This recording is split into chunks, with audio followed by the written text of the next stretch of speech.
textures of gravestones often hold memories. It's like every little grain has soaked up some kind of neural pattern from the person's leftover consciousness and can transmit those memories as vague echoes to someone who knows how to extend their senses and accept information properly. Larger gravestones, something like a family gravestone as well, perhaps. It seems to hold more spirit. It seems to soak up more. It's strange because it's not necessarily deeper in the ground, but for some reason bigger structures seem to soak up more, though you wouldn't think that spirit would really operate that way, but it seems to quite often. The energy of trees and graveyards, all kinds of plant matter actually, it's muted. I would say mournful, but that's not quite it. The energy is just more muted than you might feel in other trees. Like there's a silencer on it as it's speaking. This is one of the low points in the graveyard that I'm often drawn to, at least recently. It's kind of where the ground sunk in.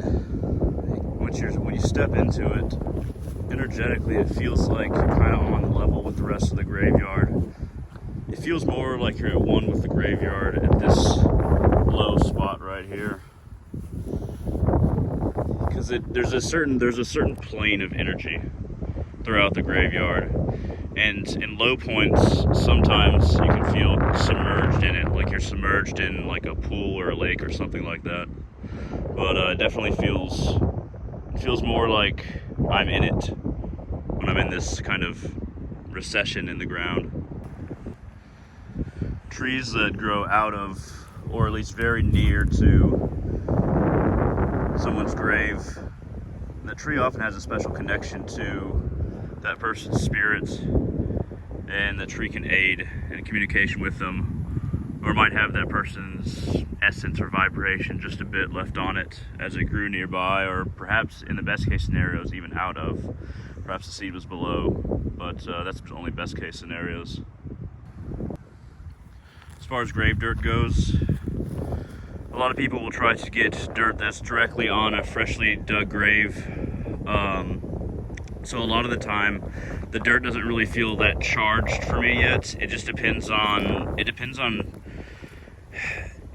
what kind of dirt it was. If they brought in the dirt, if they just threw the dirt on top after bringing it in, or if they used the dirt from the graveyard, that's better. But if they brought it in and it hasn't existed in the graveyard, then that grave dirt might not be the best to use. I often like to find just really old graves. This isn't a good example, but I like to find really old graves and kind of just gather dirt at the base of them. I just find that kind of dirt works the best.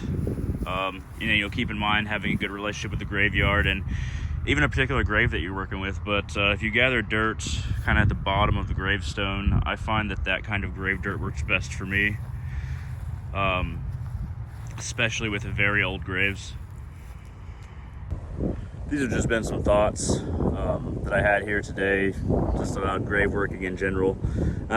These are techniques that I've used quite often, but some of them I haven't quite outlined. I like to do multiple videos where I kind of touch on similar topics, but I often come out with a new detail that I didn't before, so I do these for that reason, even though I cover similar things.